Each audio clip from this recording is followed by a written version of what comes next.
Es momento de nuestra mesa de análisis aquí en Tele 13 de noche. Nos acompaña esta noche Natalie Rojas, investigadora del Centro de Pensamiento Fundación Nodo 21. ¿Cómo le va, Natalie? Muy bien, buenas noches. Y América Castillo, coordinadora vocacional pública del Centro de Estudios Idea País América. Gracias por estar acá junto a nosotros para hablar de lo que conversábamos recién también con la diputada Joana Pérez, de lo que pasó. ¿Cuál es tu explicación de lo que ocurrió con la multa al voto, a la gente que no vaya a votar y que en la práctica está transformando el voto obligatorio en voto voluntario? Bueno, hay harto que decir al respecto, ¿cierto? Yo creo que de partida que a 2 meses y medio de la elección no tengamos claro cuáles son las reglas del juego es tremendamente preocupante. Y por otra parte, yo coincido mucho en que aquí hay un cálculo electoral que quizás es la parte más grave de la discusión, y esto tiene que ver con cómo se dan los números. Un informe de la UDD hace un par de semanas mostraba que la candidata del oficialismo, Janet Jara, se veía favorecida, ¿cierto?, con este voto voluntario.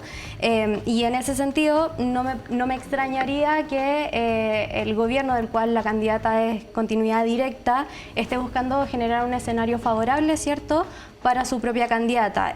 Y por otra parte, creo que igual el gobierno se le complica la cancha, porque hoy en la Comisión de Constitución se aprobó una indicación que decía que finalmente, si esta multa no está regulada, se va a fijar entre 0,5 y 5 UTM en el proyecto de reforma al sistema político que venía desde el Senado. Y me parece que en paralelo a esto también hay que mirar un poco lo que dice la izquierda, que durante décadas fue defensora del voto obligatorio como un instrumento, una herramienta democrática posterior a la dictadura, y yo creo que hoy día cabe preguntarse finalmente qué cambió. ¿Cambió un principio o finalmente cambió el padrón electoral? Natalie, tu análisis.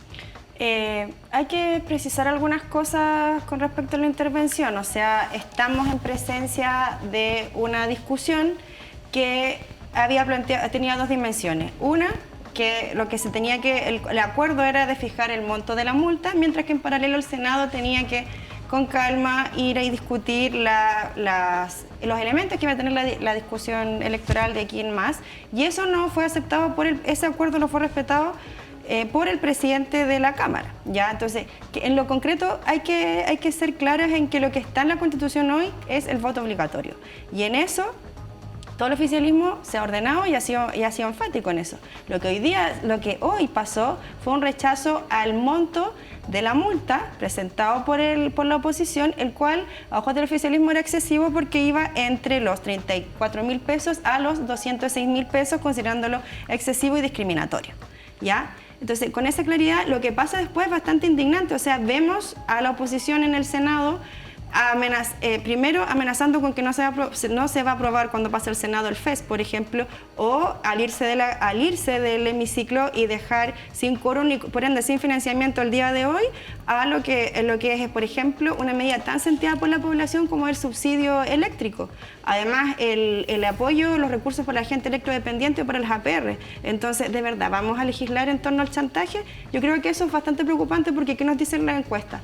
La gente quiere que los políticos se pongan de acuerdo y legislen, y esa legislación sea en pro de Chile, no con lo que gano o pierdo una vez que en el fondo yo voto por una u otra cosa. ¿Estas represalias que está tomando la oposición son sostenibles en el tiempo, América, no?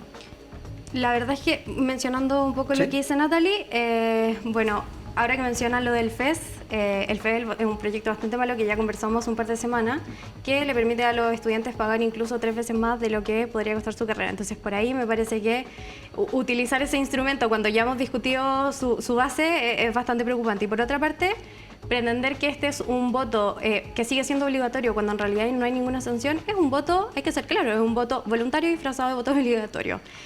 Y respecto a las represalias, que era lo que me preguntabas, bueno, hace nada 5 expertos constitucionales mencionaban esto. Yo creo que más que sostenible en el tiempo, marcan un precedente importante y que tiene que ver con que hay una posible vulneración a lo que dice la Constitución en su artículo 15, y en ese sentido creo que vamos a estar todos expectantes respecto a las medidas que se toman desde la oposición.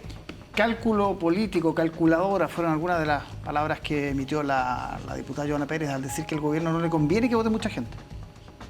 O sea, yo vuelvo a insistir, lo que hoy se rechazó fue el monto de la multa, ¿ya? Lo otro son especulaciones y en el fondo vemos a la oposición, parece que la oposición es la que está jugando al cálculo, porque en el fondo lo que hacen hoy día es bloquear una serie de medidas que afectan directamente a la población. O sea, me parece grave que para mañana, por ejemplo, el subsidio eléctrico no tenga financiamiento porque lo dejaron sin quórum y están afectando una propuesta que en el fondo es una medida concreta que la ciudadanía exige. Entonces, en el fondo, ¿quién está con la calculadora?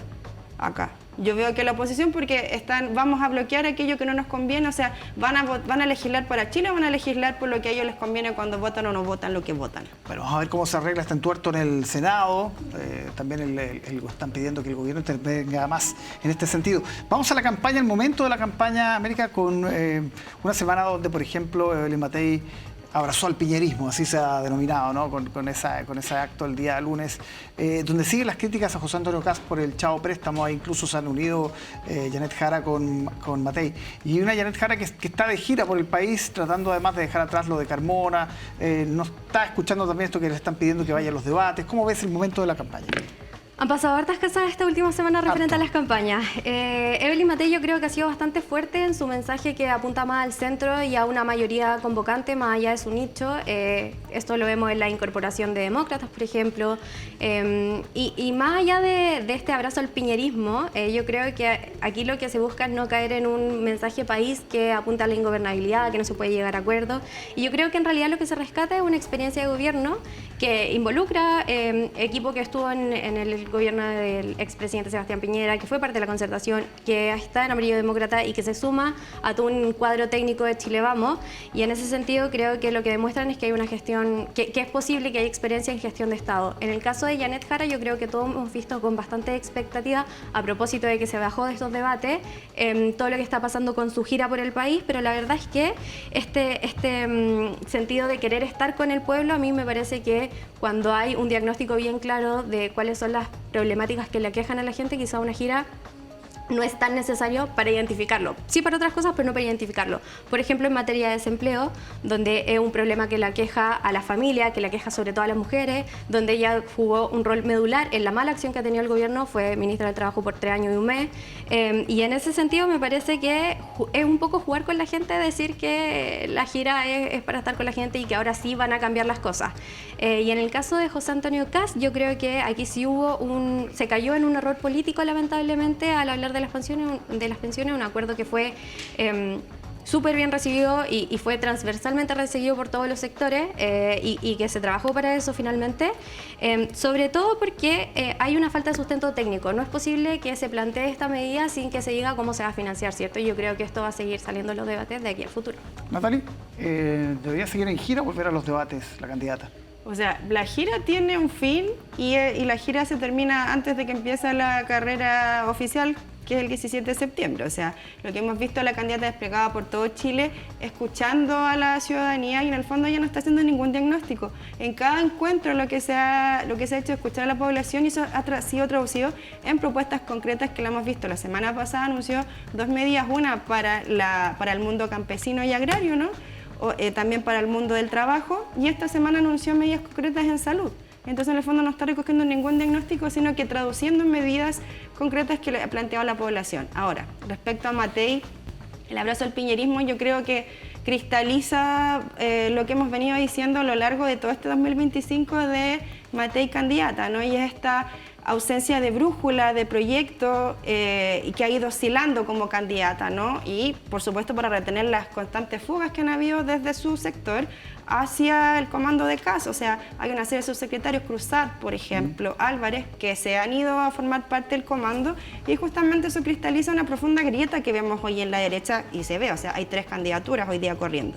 Y finalmente el tema de Kast lo discutimos la semana pasada con claridad. O sea, acá él dice que va a fortalecer las pensiones, pero ¿cómo las va a fortalecer? Eliminando este mal llamado por el préstamo al Estado. Eso significaría disminuir en concreto 80.000 pesos en promedio las pensiones de chilenos y chilenas jubilados al día de hoy. Entonces, eso no me parece producente, y además dice que la fórmula va a ser una sorpresa. La ciudadanía no está para improvisar de esa manera. Ahora, esta fuga que se ha registrado, que también hacía notar Natalie, de antiguos funcionarios del gobierno de Sebastián Piñera hacia la candidatura de Kast, me imagino que también es un tema de preocupación ahí en el comando de Matei. Yo creo que es legítimo tener ciertas diferencias políticas e ir cambiando y oscilando entre el sector. No así como vemos a otros personajes saliendo de la derecha a alojarse al alero de la izquierda o viceversa. Sin embargo, Me parece que lo que hoy día se ve no es necesariamente un susto por estos descuelgues, que son bastante naturales en las campañas, lo hemos visto en elecciones anteriores.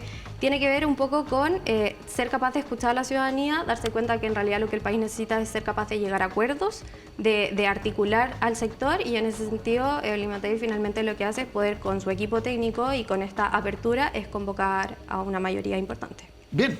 América, Natalie, muchísimas gracias por acompañarnos como todos los días miércoles aquí en Tele 13 Noche. Que estén muy bien, buenas noches. Buenas noches.